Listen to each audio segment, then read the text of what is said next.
Hello everyone, my name is Jace and welcome back to my Minecraft survival series. Now, last episode we renovated the whole base, did a lot to the interior. I have added some few things. As you can see, the inside of the office now has a nice shelf with a cactus, very cool, a lantern on the desk, nice, and a painting. And we have now dark oak on the desk and the spruce doors for my chair. But if we open up my to-do list, I can go ahead and go over, ignore the trapdoors. I can go over to the things, renovate the base. I have to take it. Forgot about that. Take the base. We can go ahead and remove that because we did that. What else did we do? I feel like I did I've done this. Make a distorted room. I've done that. We can go ahead and get to that, and I will show you what all I've added to the inside of the base since last episode, because there was a few things that I couldn't get done yet because I didn't have dark oak, but now clearly we have that. But before I get into that, if you haven't already and you like these videos, make sure you are subscribed. A lot of you guys that watch these videos are not subscribed, so if you haven't subscribed yet, make sure you hit that button, and let's get into the showing. Also, hit the bell. Okay, starting right here at the entrance, I have finished the map, and I decided to cut off these last two on either side because I felt like it was just too much of the ocean. There was nothing else really going on out there. It was just more blue, and why not? So now we have this central map area done for the most part. I still need to convert all this clearly into grass. Up here we have some new things, and over here we have some new things that we will get to in a second. Right here I added some decoration with the leaves and composters down there, and I filled them up with some random stuff to get some dirt looking texture down there with kind of like bone fertilizer stuff. But if we come into the storage room, trying not to show too much in the distance, everything is sorted sort of now. This isn't a permanent labelization of things, I guess. Some of it is probably going to stay, like most of this probably will have this amount of chests dedicated to it, but some other things aren't going to have this much room, I guess, for them, or they aren't going to be stored in this area.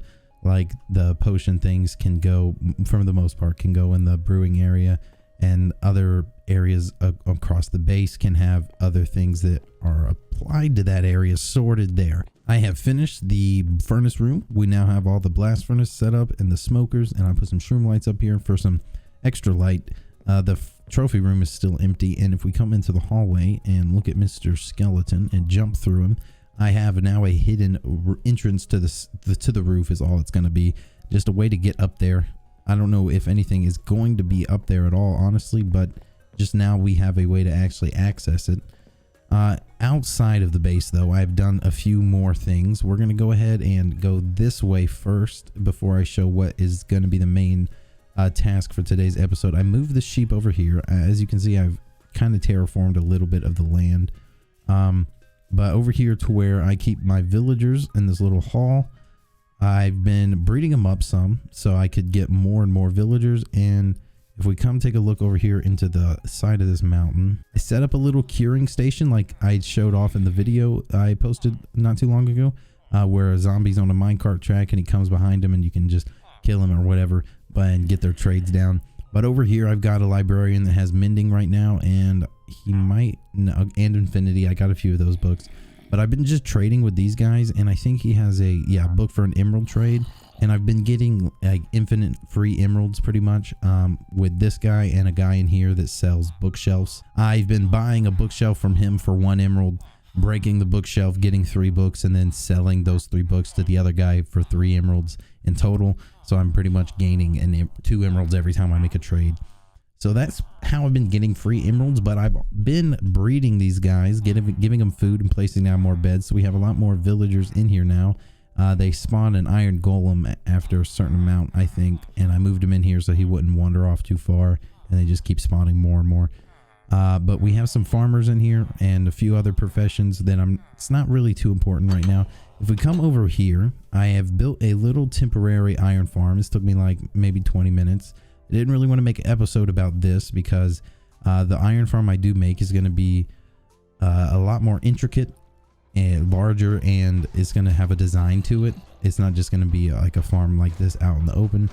I needed iron though. I didn't feel like mining for hours. I don't have the time to mine for hours for the amount of iron that I would need. So I decided to just go ahead and build up one of these before I decided to build the big one that I'll be making an episode about. But we have a little bit of iron. I've left it running for a few hours.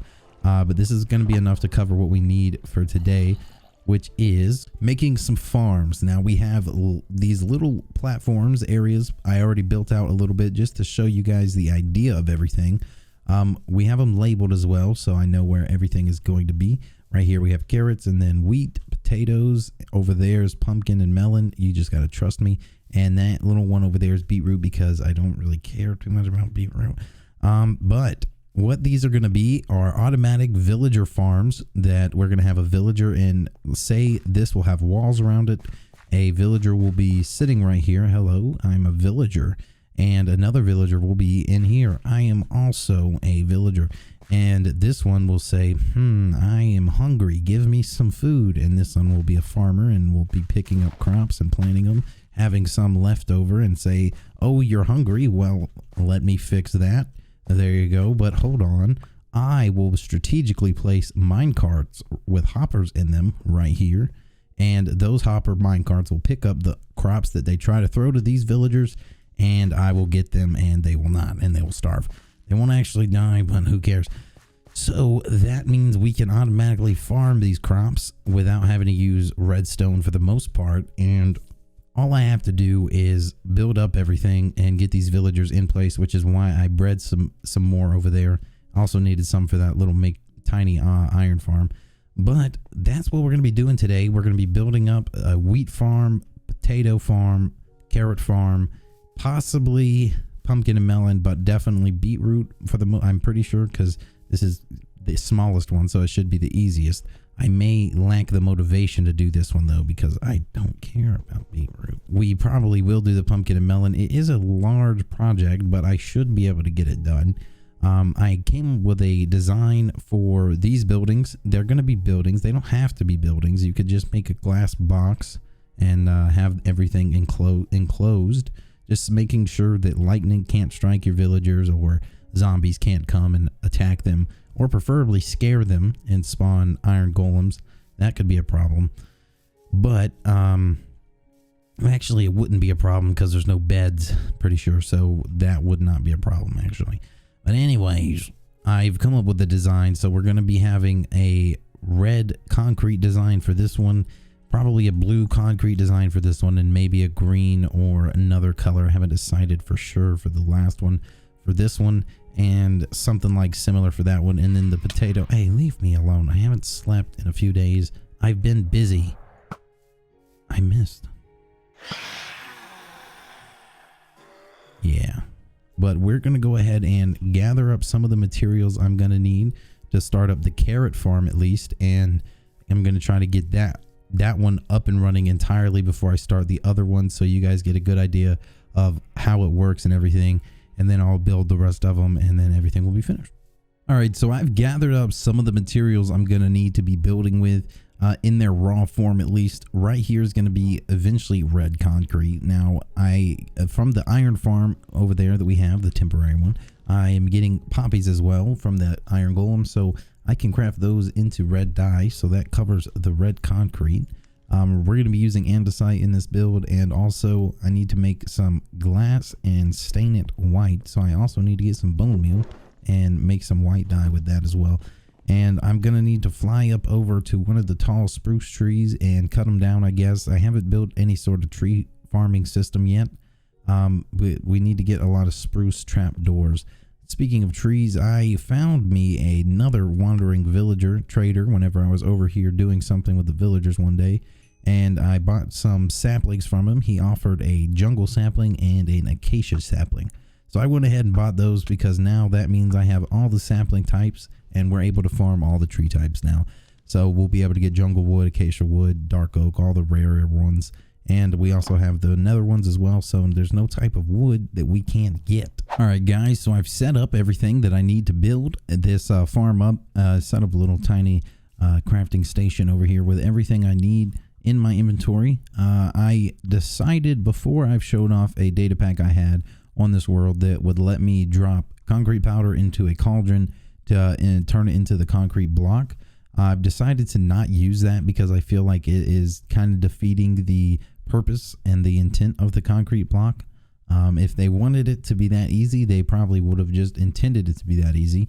But there are other machines and redstone contraptions you can build to increase the rate at which you can make the concrete powder into concrete blocks. So I'll probably wind up building something like that to have a more intuitive in-game designed purpose and way to get the actual concrete a faster way. But today I'm just going to be placing the powder itself and then pouring water on top of it later.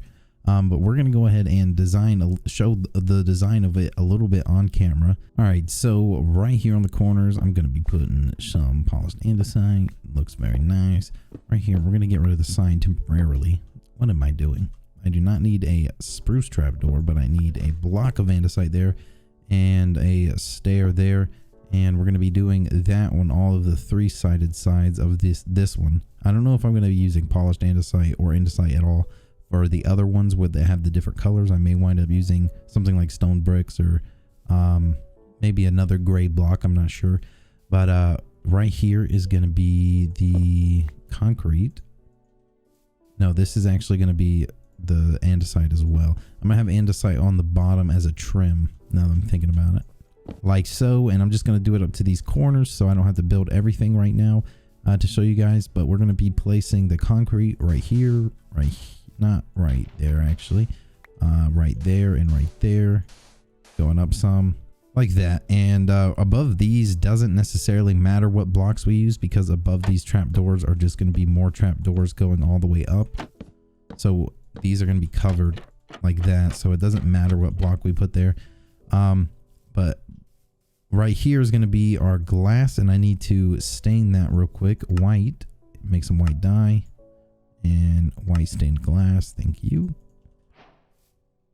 We're going to be placing that right there and there. And I'm going to be putting some panes in between the concrete right here. I'm not going to be able to place the... Oh, wait, no, it's going to be andesite. Never mind. I was going to say I can't place the bridge of concrete above it because it'll fall, but we're not even going to be using concrete right there. So that's fine. And now I can place some more spruce trapdoors, not on the ground, but above these ones. Go ahead and get the simple design shown up so you guys see what I'm trying to go for. Well, I tried doing it without trampling a crop, but I failed. But this is pretty much what it's going to be looking like. I'm going to put some andesite walls right here on the sides. I don't want to, not right there actually, right here, there, and maybe some more somewhere else to just do some accent. But or I may wind up actually moving the glass there. That could look nice. No. I'm gonna do it like that. But that's gonna be the pretty much this pattern repeating all around, and we're gonna do another band of the andesite on top of that. I can show you that real quick. On top of this red to capsulate it like so. And I'm not sure if it's gonna stay 3 blocks tall. Actually, it may need to be 2 blocks tall just so everything works. It's the farm in general. But this is going to be what the repeating pattern is basically. But I'm going to go ahead and build up the rest of these walls and everything with a cool time-lapse type thingamajig. And you're going to enjoy it. You have no option. So let's go ahead and get that started.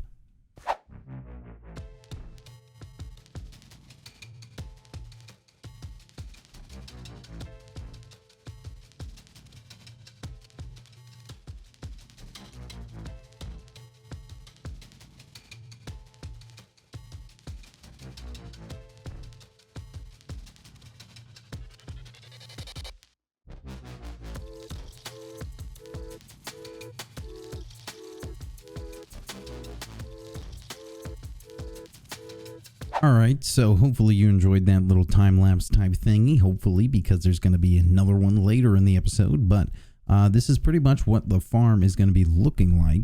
Just the red and the brown and the gray, but if we come inside, we can see how everything works. Close that up. We have pretty much 4 of these repeating designs. It's a diamond that is 3 and then 3, 3 and then 6 on the sides.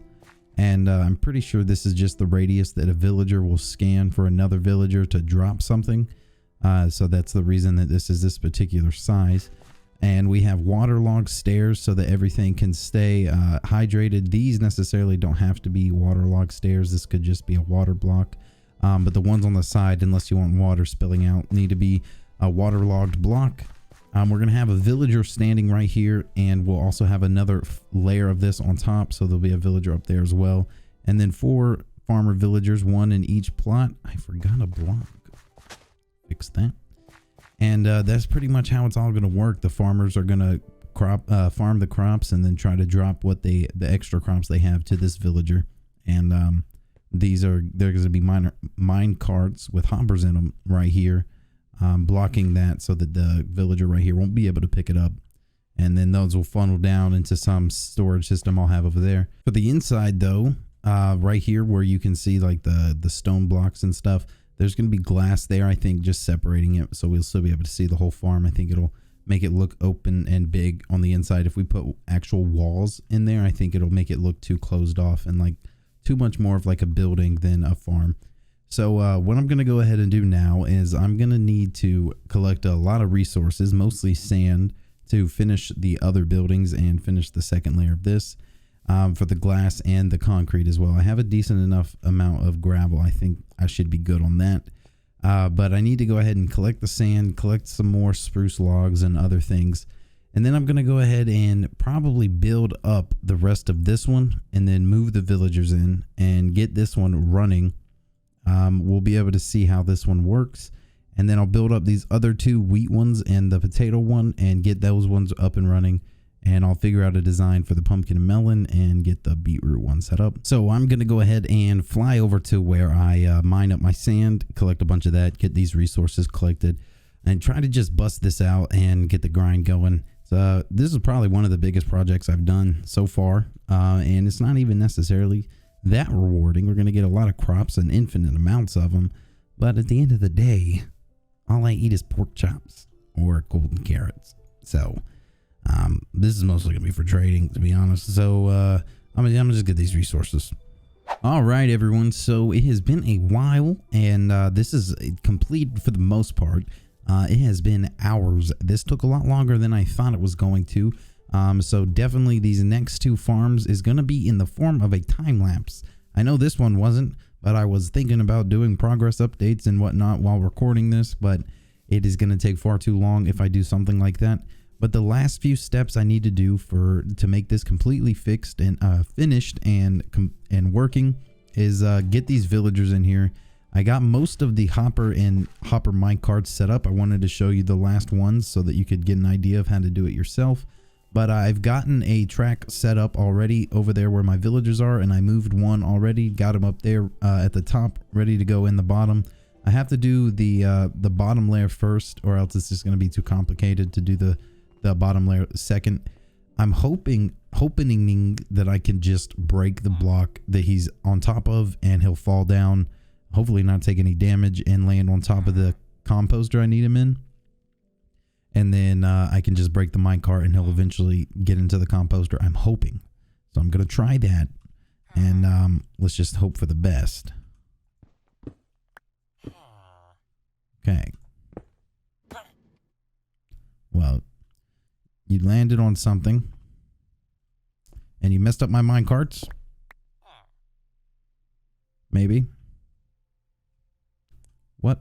Is he on a block? I thought I checked. Let me check again. No, there is no block there. Let me just break that then. Can I reach it? Let me break this hopper. Get it in my inventory. Get it in my offhand. So that as soon as I break this, I gotta hop up here. As soon as I break this, I need to place that hopper. No, I did it. Didn't do it. Exactly what I didn't want to happen happened. Go up there, maybe? Come on, man. Yes. No, go back. Go back. Stay. Go. Go. Yes. I need a slab. I need a slab. No! You stupid villager. I don't know why I haven't done this yet. Get in the freaking car. Get on top of it at least. Just jump on there. Where's my hopper? I need... Get... Okay. There. Now, get in the hole. Just walk around until you fall, please. Just go in. I'm...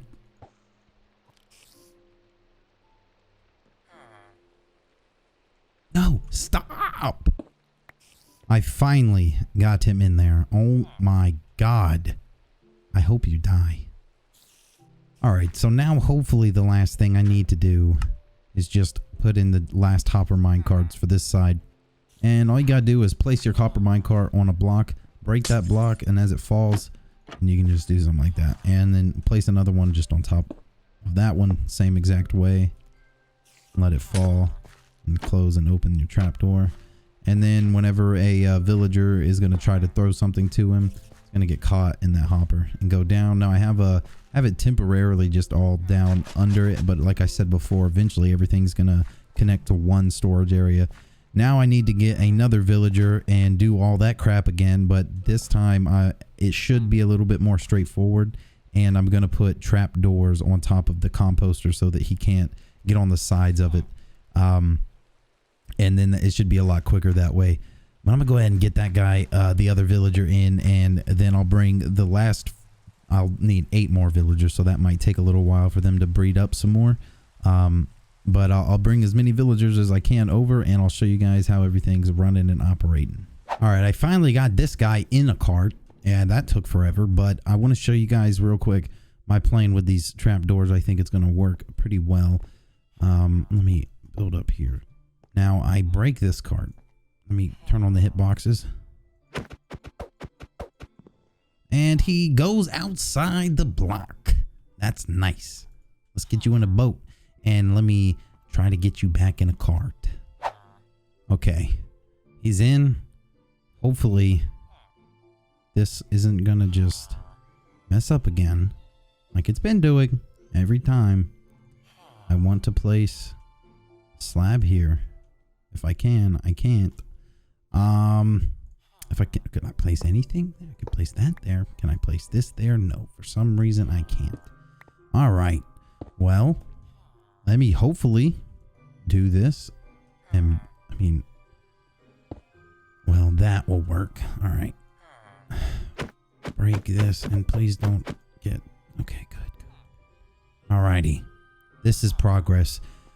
If I can place a trapdoor, right? I can break that. Trapdoor there. Now go into crawl mode and push. Now you better be in a... He's not in a composter. Sir, we have a problem. And you are the problem. I have had it with these villagers today. I will tell you what. He's in. I'm just gonna have to wait for him to get in the composter again. I guess if I had put this trap or that trap door on that block right there, he probably would have fell perfectly in there and been centered, I'd imagine.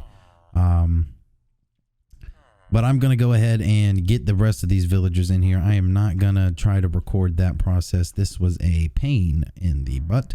I'm gonna get this one set up, like I said, get this completed, and try to show you guys this farm actually working.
Alright guys, so it is now several days later since I've started this whole project, since I initially wanted to build these automatic farms with the carrot farm in the intro.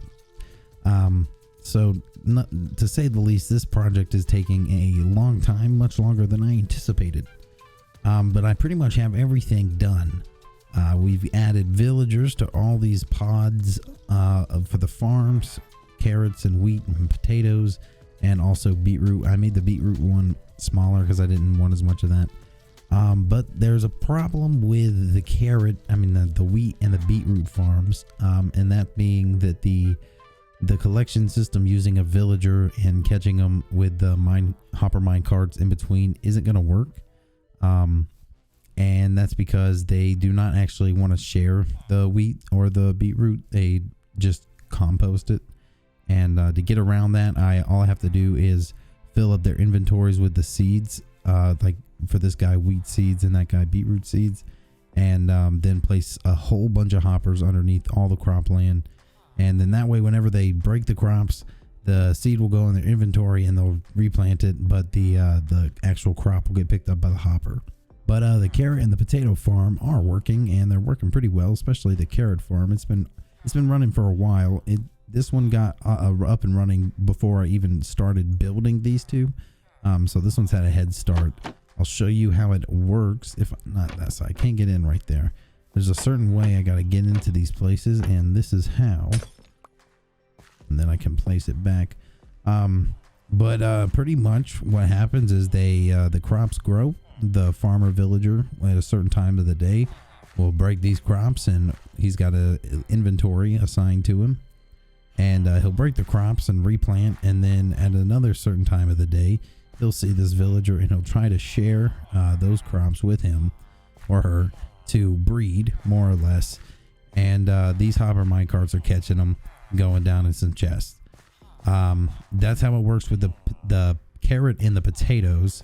But like I said, the wheat and the beetroot have to work in a different way, and I'll fix that in another episode. I'm not going to be able to finish that this episode. This one has taken long enough to make. I need to move on to something else before I lose my mind. Moving these villagers in here could have been an episode on its own, just with the amount of time it has taken. I also have started a melon and pumpkin farm. This will also just probably be already done by the time the next episode starts. It's pretty simple. I may go over it in the beginning of the next one, but that is gonna do it for today's video, guys. If you did enjoy, make sure you give it a like. Make sure you drop a like, and if you're not subscribed, hit the subscribe button and ring the notification bell if you are subscribed. It shows YouTube that you want to see more of these videos, and it'll send you a notification anytime I upload a video. Thank you so much for watching, though, and I will see you all in the next one.